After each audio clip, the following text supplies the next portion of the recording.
আজ আপনাদেরকে দেখাবো কিভাবে খুব সহজে খুব সুস্বাদু বড়ি এবং বেগুন দিয়ে পার্শে মাছের ঝোল রান্না করতে হয়। প্রথমে তেল গরম করে বড়িগুলোকে একবার হালকা জলে ধুয়ে সুন্দর লাল লাল করে ভেজে নেবেন।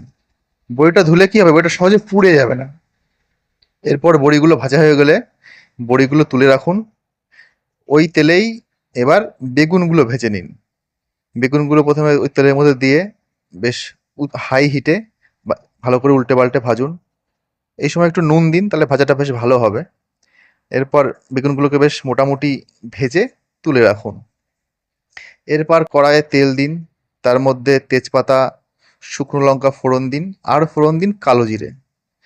ফোড়নটা একটু ফুটে গেলে পারে ওর মধ্যে প্রয়োজনীয় জল ঢেলে দিন। যতটা ঝোল রাখবেন ততটা জল জল দিন, তার থেকে একটু বেশি জল দেবেন, কারণ জল ফুটলে একটু কমে যাবে।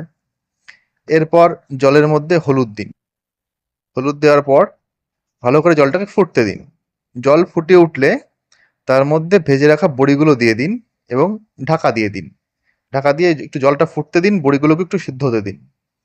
খানিকক্ষণ পর ঢাকনা তুলে দেখুন বড়ি যদি মোটামুটি সিদ্ধ হয়ে থাকে, তারপর ওর মধ্যে ভাজা বেগুনগুলো দিয়ে দিন। ভাজা বেগুনগুলো দিয়ে একটু ভালো করে মিশিয়ে আবার একটু ভালো করে ফোটান। বেগুনগুলো ফোটার পর যখন অর্ধেক মতো রান্না হয়ে যাবে, তখন তার মধ্যে আগের থেকে ভেজে রাখা মাছগুলো দিয়ে দিন। মাছগুলো দেওয়ার পর বেশ একটু ভালো করে মিশিয়ে দিন।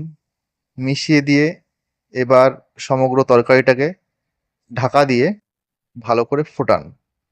যখন দেখবেন তরকারি প্রায় হয়ে এসেছে, তখন ওর মধ্যে আগের থেকে বেটে রাখা সর্ষে, কাঁচা লঙ্কা এবং সামান্য আদা দিয়ে দিন। এই সর্ষেটাকে আমি বেটে ভালো করে ছেঁকে নিয়েছি ছাঁকনিতে, ফলে মুখে দানা দানা বাঁধবে না। এরপর নামানোর আগে ওর মধ্যে ৩-৪টে কাঁচা লঙ্কা দিন। নুন ঝাল চেক করে দেখুন। তারপর উপর থেকে ধনেপাতা কুচি ছড়িয়ে দিন।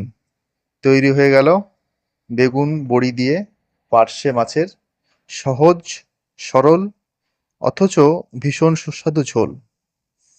এরপর ঝোলটাকে নামিয়ে নিন, গরম গরম ভাতের সাথে পরিবেশন করুন। খুবই খেতে ভালো লাগবে। যদি আপনার ভিডিওটা ভালো লেগে থাকে তাহলে অবশ্যই কমেন্ট করে জানাতে ভুলবেন না। এছাড়া লাইক, শেয়ার এবং সাবস্ক্রাইব করতেও ভুলবেন না। নোটিফিকেশন বেলটা বাজিয়ে দেবেন, যাতে আমার সমস্ত ভিডিও সবার আগে আপনাদের কাছে পৌঁছায়। আশা করি ভিডিওটা আপনাদের ভালো লেগেছে।